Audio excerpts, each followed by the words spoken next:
Welcome back to Grit Gym. It's the, what is it?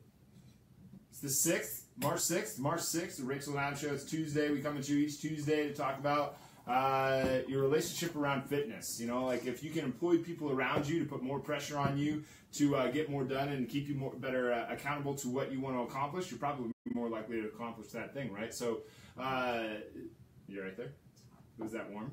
All right. So today we're talking about last week Rachael was sick. It was not a very good ride home from our conference that we had. Rachael wasn't feeling too good, so really she rested last Tuesday, and I did the show. But it was a really good conference. We had a really good time, and we were going to recap last week, but we decided to recap this week. And so it seems like it's been about a month since the conference, even though it's only been a week.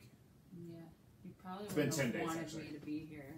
Yeah, you didn't want Rachael to be here last week, but you do want her to be here today. So, and oh yeah, and the mic isn't working, so we're just gonna have to really project our voices. Okay. Boom. But what do you think of the conference? Project it in my ear though. That. All right, what did you get out of the conference? What did you like about it? What did you dislike about it? Not the topics that we're going to discuss today. Well, initially it was like the energy in the room is always, I don't know, each day walking in you can feel everybody like everybody's on the same page, like they're all there for a reason. Yeah. Nobody's in there like being dragged in there. Nobody's, I mean, I hope they're not. I don't know why you'd be, but everybody there is trying to get better and so every single minute of the day. Like there's rarely, like for as long, it starts at what, really 9 a.m. and we were usually there till 7 at night, and you usually, and there's only a half an hour break, I believe, for lunch. So other than that, you're kind of sitting there trying to soak up every word that the speakers are saying. And you're networking with people. Yeah, so it's like a very high energy, and even still, by the end of the day, there's probably about the same amount of people there in the beginning of the day that there was at the end of the day, because everybody was there for a purpose, and it's not about your back hurting or your legs hurting or your stomach being empty. It's about getting Was your back hurting and your stomach was empty and your legs were good? Oh my god. I didn't know about this. I was dying. Why? Maybe it had to do with me being sick a little. Oh, yeah. That, I don't know. But she was fairly compromised walking in. She was like, I don't really feel very good. And I was like, oh, that's too bad. Well, maybe hopefully it'll wear off. Maybe it's just motion sickness from the plane. No. And then it stuck around. It was like a slight fever, so maybe that was a thing. But even still, sitting in that position, like I was hunched over writing for so long. Yeah. And like trying to listen and take it all in. But even still, like it was worth it. Yeah. It was definitely worth what we got out of it. Yeah. And I think that's the reason why I go to conferences is I used to go to conferences just to learn. It's still so hot. But I used to go to conferences just to learn, just to try to soak up stuff. And I would learn a ton of stuff. And now, like, I don't think of conferences, because when you go to enough conferences, at some point you kind of figure them out. You kind of figure out what's going to happen, how everybody's going to set it up. At the end, they're going to try to sell you on something cool. You can buy it if you want. You can not buy it if you don't want. But it's not really about learning necessarily. Like, you're going to learn some stuff. You're going to pick up some stuff. You're going to deepen your understanding around the topic. But it's much more about, less about the X's and O's. And for me anymore, it's like the energy in the room. It's like this weird thing that happens, and it's just like the creative and ball of energy. Yeah, and your mind starts to kind of connect dots that it normally wouldn't connect, and it starts to get creative in a way that it normally wouldn't get creative. And you step out of your environment, and it's fairly uncomfortable, and it's pretty cool. And I think everybody should probably pick at least one conference a year and go to that conference on a regular basis. Rach and I have something you're interested in, not something like for work. It could be for work too. It could be for work, but not like solely you're being sent to a conference because your work wants you to go to. I don't know what kind of conferences are out there. Like an accounting conference where you can learn about calculators. Yeah, I mean some people really might really like that, but something that. But I'm talking about like something that you're passionate about, or something that you need to re-engage your passion for.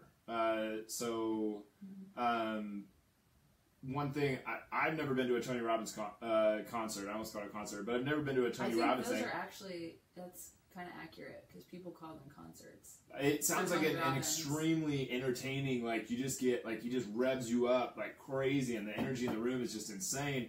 Do you learn a lot while you're there? Maybe, maybe not, but at the same time, like I think there's probably some kind of. I think it's kind of spiritual.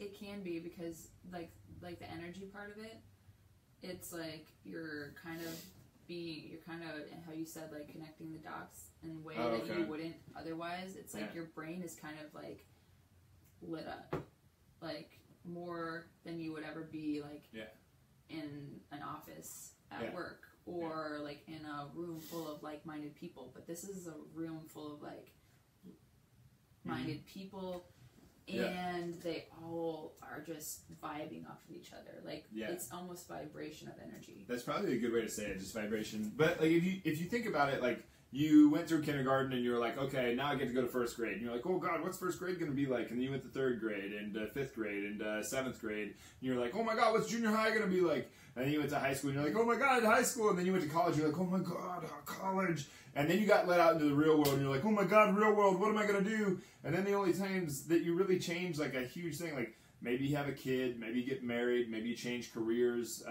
What else is there? Maybe you get a new car. But it's kind of like, it's very easy as an adult, I think, and I know that I've been there, is just to get kind of caught in this like mundane sort of routine. You never do anything new. You never get really excited about anything. You never get really nervous about anything. And step outside the box. Yeah, I think conferences are something that it gets you out of your environment in a space where you're around a lot of other weird people. And I think it's definitely a healthy thing to do. I'm dragging her to. You can get something out of it. I'm dragging her to one at the end of the month here. It just so happened that the two conferences that we're going to, we're gonna try to go to a third one in December, but the two conferences that we had planned for this year happened to be in February, and then the other one was in March. It just how it worked out, but. Yeah, they're kind of close. But the second one, she was like, I don't know about if I want to go to that one. And I was like, well, I already paid for it. It seems kind of odd, but I know nothing about it. Yeah. Honestly, I'm not against going at all because I know, like, I'm kind of curious what could it be. Yeah. I know I'm not gonna walk away with no. Well, some of this for me is like on the show, we're talking about how couples can help themselves with their health journey, right? So some of this for me was I was going to all these conferences, I was reading all these books, I was doing all this stuff, and I try to talk with you about it and share my experience, and it'd be like, I can't relate. I don't even know how to get this across to her. And I think it's so cool, and we couldn't share this thing, and I wanted to be able to share this with her. And so that's why, part of the reason that I wanted to come with me. Well, it's not like you're trying to get me to own a gym or be a personal trainer. It's like, no. It's more than that. It's. I want to share this. Yeah, I want to. It gives me more of an understanding of what you do. A little bit, yeah. And more of an appreciation of what you're trying to do. If I'm taking myself out of my comfort zone and doing all this work over here, and you're just kind of observing it and supporting it, like that's great. I'm not putting that down at all. But it'd be so much better if we were pushing each other along that route. Yeah. Like you understood and you're understood like where I'm trying to go, and you're like, get out the fucking door, and I'm probably more likely to do it versus, oh, I don't know, I'm just trying to like pat him on the back and say good job, because I don't know. You know what I mean? I could do that, but it does make it a little easier for me to get excited when you're excited, when you're talking about stuff that I have no idea. Like, I can only do so much, like, yay! I don't want you to be my cheerleader, but... I know, but, like, that's what it becomes if you don't understand what's going on. Yeah, but I think for females, I think females really do have, like, a lack of appreciation for how much inspiration they do give their male counterpart. It could be vice versa. I'm sure it could, but at the same time, like, I think it's different. Like, a man's job, it is, and anybody who argues with me just is trying to argue with nature. A man's job is to provide. It's deep level DNA type stuff. You're never going to get me to not think this way. And I say never. As soon as I said never, I was like, ooh, man. But a man's job is to provide. Like, I think it is fairly unnatural for a man not to have some kind of desire to like protect and provide. And so for me, like, I want to provide. Like, if I'm going to get any money, It's because I want to help people. I want to exchange with people for something that I help them do. I want an even exchange so that we both win out of the deal. And I think that health is the best way to do that. It fulfills my like idealistic, intrinsic sort of like desire to help people. And then it also becomes more, and then the more people that I help, the more it helps me, and the more people that I help, the more money that comes in, and the more money I have, the more I like, the better of a provider I am. And you can spread your word better.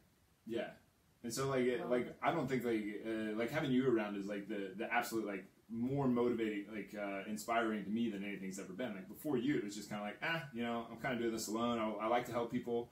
I'm just gonna help as many people as I possibly can. You came along and was just like, no, I gotta help billions of people. It's got to be a big deal. Billions. With a B. No, but what were some of the topics that? Let's get into some of those. So we had the overall energy in the room. One of the big things that we took away. Elena Cardone was one of the speakers, and I thought she was absolutely fantastic when she got up there. Big fan of not. Did you explain to them what the actual conference was? No, but I don't think we need to. All right. But she got up and she said this is one of the things that her and her husband do every year is they write down. So they write down her name, and then on the other side they do 3 columns. On one side it's his name. On one side it's her name. In the middle it's an us. And they say they do that once a year. And they're like, what are our goals for this year? And so the next morning, Rachel and I woke up and we did that. We just at breakfast we just did 2 lines down a piece of paper. So there's Rachel, there's an us, and there's an Adam. And I started writing down my goals. Rachel started writing down and hers. And I was like, what are the us's? What are the us things that we want to accomplish? And I thought that was a really big one. That's something that I plan on doing every year. I need to get that like made into a bigger poster and put it up on the wall so that we have to read it all the time. But by the time we were done, and we worked on that for 2 days really, we just kept on adding to it here and there. And we were like, this looks like a really good list that we can accomplish this year. And it was pretty cool because there was stuff for Adam, there was stuff for Rachel, and there was this stuff in the middle. I think that every couple would benefit. Learn kind of get on the same track, understand each other's goals. Yeah, because the middle goal has to be like it kind of relates to the other 2 goals. Yeah, because if you're in a relationship, you are an individual. It is a solo trip for you, and it is for your partner as well. So there's you, there's your partner, but there's also an us. So there's like 3 entities going on right now that you see in this video. There's a Rachel, there's an Adam, and there's an us. And there has to be goals for each one of them. There has to be targets. There has to be something that we're shooting for each one. We were talking about that the other day, about how people will stay together for like 30 years and then break up. It's like, wow, what'd you do in that 30-year period? What happened? I mean, maybe they reached their goals. Who knows? And then they just got to a point where their goals weren't the same, and they just needed to. Maybe. They came to the end of the road, and. I just find it really interesting. It's like, did you just get to the point where you're just so bored that you couldn't do it anymore? Did you get to a point where you're like went down 2 different paths, or did you get to a point where you stopped working on your relationship? Like, what happened? Because 30 years is a long time. It's a long time. It's enough to raise an entire family and to have them all out of the house. Yep.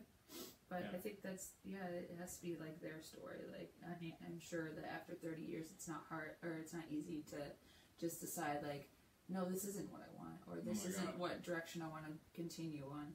Or maybe it was like a midlife crisis thing where it's just like, either I do this now or don't ever do it. Yeah. And I have like a life full of regret. Yeah. Or did like one person refuse to change over time, and one person thought, oh, they'll eventually change, and then they eventually gave up on them. I don't know. I mean, it's their story. Who knows? Yeah, but with the clarity thing on the goals thing, the us, the me, and the Rachel, of putting that down on paper, it got very clear. Like, what does she want, so that I can support her in what she's going for, and then she can support me in what I'm going for. So, like, there was things that she wrote down where I was like, I had no idea, and we talk about a lot of stuff, and a lot of stuff where she's like, just stop asking me, like, back off. And I'd be like, no, I want to know. I want to know what you want. I don't want to know what you want. But that clarity, I think, was a big deal. What did you think about it? It was interesting.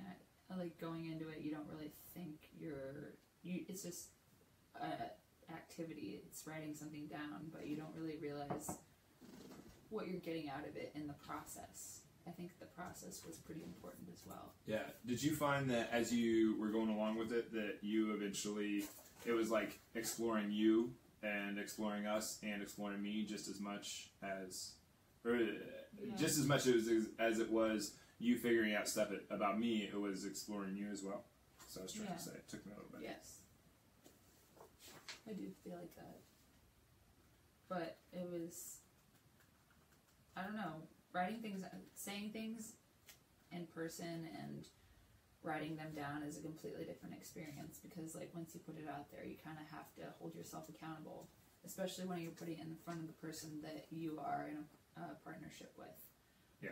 Once they know that that's your goal, it's like, okay, it's out here, let's start working on it. Yeah. Yeah. I'm going to hold you accountable to that. And that's one of those things, like, I don't know if I believe in law of attraction, but this idea that has something to do with intent, I think is really silly. Like, if you don't intend to do something, how are you ever going to accomplish that thing? So if you don't know what you want to accomplish, how are you ever going to accomplish that thing? Like, you do everything with intention. Yeah. If I don't intend to have an incredible relationship, then don't write it down on your goals, I guess. But yeah, I think that was a really cool one to do. I think that everybody can do that, some level of that can work out to a really neat thing. Mm-hmm. And every year it's going to change a little bit, because if you're the same person a year from now, man, like you wasted a year. You maybe not wasted a year, but that's tough. That's a bummer. What else you got? That doesn't happen. What else do we? Okay. Sowing good seeds into the people around you. Okay, yeah. That's like, so there was multiple messages from multiple different speakers, and a few of them were kind of like it's a little bit of everybody's version of it. Right. So there was a few people that got up and said, you are the sum of the 5 people you spend your most time with. I don't know if I totally agree with that, but I do think that there's something there, that the people you surround yourself with definitely make a difference. Yeah, the average of the 5 people is like, yes, to a degree, you kind of take on some of the personality traits, but I mean, being that positive influence in someone's life and kind of like pulling it out of the people around you, it kind of sows the seeds for them to do better. When they do better, you do better. Yeah, it's kind of like the law of attraction. It's like you're going to attract positive people and better influences when you act the same way. Well, yeah, that's the thing. Like, if you act positive and someone doesn't like you acting positive, that isn't a person that you probably want around you in the first place. Well, if you're when you act negative, you get a bunch more negative people. When you act positive, you push away the negative people and you gain the positive people. Negative people help keep you down and where you don't want to be, and they justify it with their misery. Mm-hmm. And then positive people are like, no, what are you doing? Let's rise. Let's go. Let's do this thing. Well, and even if you are a positive person in someone's life and you're seeking the negative people because you want to fix them or you want to be like, they kind of drag you down into their bullshit as well. Been there. You can be extremely optimistic and still that affects you. It takes away your energy, and your purpose is to get people to be their ultimate self, but like that's not your responsibility. Yeah, the analogy I use that I don't talk a lot about on the show is if you think of a miserable person as drowning, they're under the water and they're drowning and they spend their entire life drowning. Well, should you jump in the water and let them pull you down with them? No, like it's you throw a thing out to them so that they can grab it, or you stick your hand in the water and help pull them up. But make sure you're secure in that. But first. you don't join them down there. No, you don't join them down there. You know, like Rachel and I, we use the drawbridge analogy. So if she comes home, this never happens, but let's use you. Let's say she comes home and she's the nag, and she's the negative one. And like usually it's me. Like I'm pissed off about my day because I didn't do what I thought I was capable of that day. And that, like, nothing gets me more than that. Is like when I come home and it's just, but let's say she comes home and she's just like being all negative. Well, I don't got to join her in that.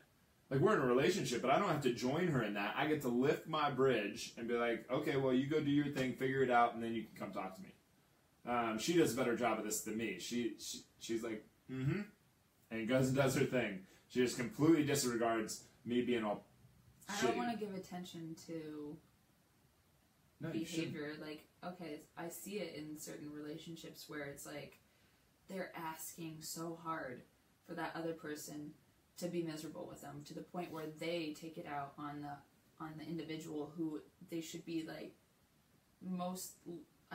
they dump their this is garbage. someone that you love. This is someone that should be your supporter, but you're trying to bring them into it. Yeah, they sit there and they spew venom all over. They're like, you're the most important person in my life. You're everything. You're so much to me. Here's some garbage that I'm gonna dump all over you. Thanks. Well, yeah. It's really a too bad remember situation. this story of this girl who said she was like in this like brand new relationship where she was like, he's just so nice, and I'm just like, oh, that must be nice. She's like, no, it annoys me. Sometimes I'm just a bitch just to see if I can get him mad, and I'm like, there's a difference. How would you do that? Yeah, there's a difference between cheap drama and happiness. They're not the same thing. If you get comfortable, just so foreign to her that she couldn't handle it. That's what the status quo does, though. The status quo, normal individuals out there are so entrenched in cheap drama that if they don't have it in their lives, they're going to create it in their lives. Yeah, like, I think as she was saying it, she was realizing it, and she was like, God dang it. Like, I love that when you say things out loud and you're like, oh, that sounded ridiculous. In my head, it was not that bad, but that's a good reality check. Yeah. But so good things into the people around you is like Rachel should be pushing me to be the best me that I can possibly be, and I should be pushing her to be the best Rachel that she can possibly be. And if we're not doing that, we're doing an absolute disservice to our relationship and to both of our individual selves. If you put everything you have into you and into the people around you, well, then you're going to all get better and you're going to all improve. But if you just sit there and wallow in your bullshit, you're just going to become normal, just like everybody else. I agree. And it kind of goes along with, like, if someone's at that level, just, like, kind of point it out. Just be like, this is what you're doing to yourself right now. That's a good point, because positive doesn't always mean nice. Like, no, because I don't think it's very nice for me to be like, oh yeah, you're right, you totally got gypped on that deal, or you totally deserve to be sad right now. Do you know you're not supposed to say gypped? What's gypped? Apparently that's like a PC term, like it's like for gypsies. I had no idea. I thought it was J, so I didn't put the correlation with I just found this out like just a few months ago, gypsy. And I was like, you mean gypped is like a real thing? I thought gypped was just like an adjective for like. You got. I think it was like the saying short like, end of the stick. Yeah. But anyway, somebody was like, do you know that that's an offensive term? And I was like, no, I did not. It's offensive if you read into it. Yeah. How about that? But anyway, like with your friend, that like her boyfriend was being so nice, and she thought it was so awful. You know, like. No, I think she was just not used to having somebody that actually cared about her. That's so sad. That's the only. But that's status quo. That's status quo stuff. Like if you don't think that you're lovable, how is anybody ever gonna? How are you ever gonna find anybody that being in a relation? Shut up. She was used to being in a relationship where, like, the boredom was taken over by fighting. Like they were not getting along in things that they enjoyed doing, so they would create arguments. So when it wasn't a constant argument, she was like, wow, this is boring. Like, I need to create some drama. And, like, no, you don't need to create drama. You just need to, like, enjoy his presence. And he is actually caring for you in this moment. He probably shouldn't have been maybe he shouldn't have been so nice. Maybe he should have called her out on her bullshit. Yeah. I mean, they were young, so I don't think he realized that she was just... 50-year-old people, 60-year-olds, 80-year-old people do that same stuff. I can't really speak for it, but I think he was just a genuinely nice guy, and he didn't get offended by the things that she was trying to throw at him. And it was weird for her, because she was like, this is how I've always gotten attention. This is how it has always worked for me, and this is how we just get along. Like, no, it's not getting along. It's kind of just throwing fire on someone that you care about. Yeah. So, yeah. But... we're getting towards the end. What are some other, like, what's one other topic? We'll close it up. Taking pride in everything we do. Ooh. So that's kind of like the doing everything with intention. Like, this is everything you do is a representation of your brand, your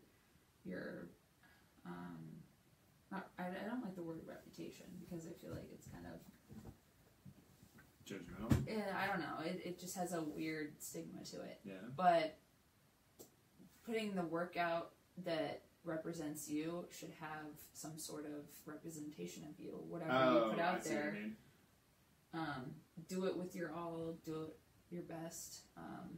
And if you don't want to do it, then do it anyway. Yeah, that's one of those things. Like I think if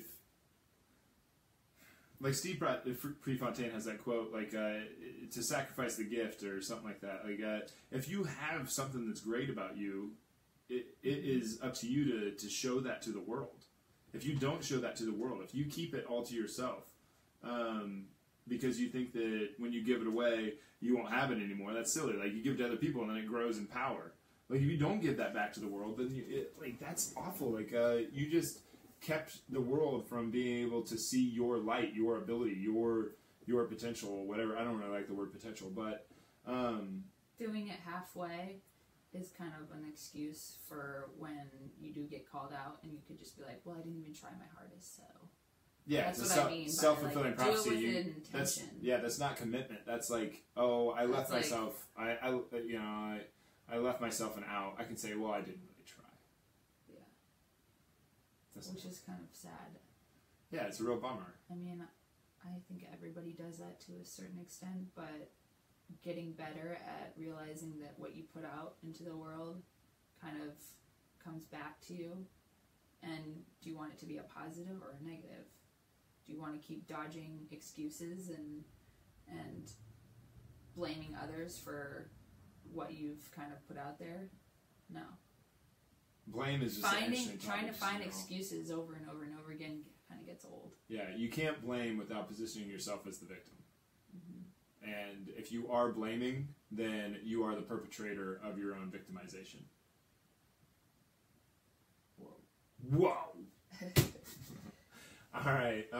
So we're right at about. We're a little bit past 1. Anything else that you want to? I think the one to end it would be kind of like a mindset thing that you can kind of ask yourself: is that am I focusing on my fears and failures, or am I being present and successful? Yeah. I mean, in anything. Yeah, that's a really cause like taking a second to like analyze: am I not doing this because I'm being afraid, or I'm focusing on the failure of it, or am I trying to get better and focus on the present and being successful in that challenge? Yeah, there's so many people that are afraid of getting smacked in the face, so they never go ahead and do it. And there's other people that get smacked in the face once, and then they never do it ever again. And then there's others of Maybe us smacked in the face isn't a good that one. just keep on getting hit in the face. But like, if you want to be like, let's say you want to be champion of the world, you want to be the best boxer of all time, you want to be champ of the world. What are you going to have to do? You're going to have to fight everyone. You're going to have to fight everyone, but you're also going to spend a lot of time in the gym with no cameras, nothing going on, getting punched in the face and punching someone back. You're going to have to just spend tons and tons of hours doing that, years and years.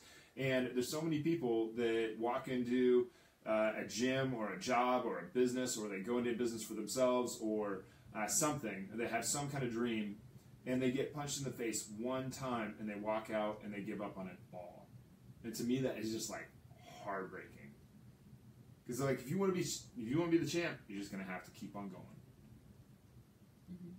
Keep on going. Mm-hmm. Get better the next time. You know what to expect. Yeah. But if you just keep putting your focus on, this is what I want, this is what I want, this is what I want, this is what I want, this is what I want, you can withstand just about any number of smacks in the face. Yep. Yeah. I had to get ghosted by her about a dozen times before she went out with me. Maybe more than a dozen. Maybe more than a dozen. But I was willing to get smacked in the face. I know she didn't really smack me in the face. I wasn't mean about it. I just didn't respond. She just didn't respond. Crickets. That's right. I'd be like, okay, well, I'm gonna leave.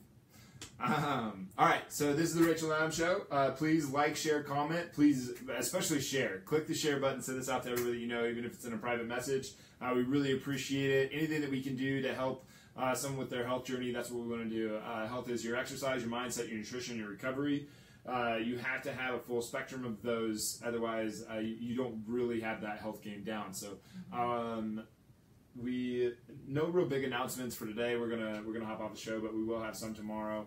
Once we get the dates down for the meet up, MEAT, and we're gonna run a contest at Grit Gym pretty soon here. And if you want to get on that, please send me a direct message about because we want to have basically we're gonna have Grit Gym sponsored athletes. So I think everybody as an athlete. So whether you're a general population or whether you're an athlete, but you do need a social media channel.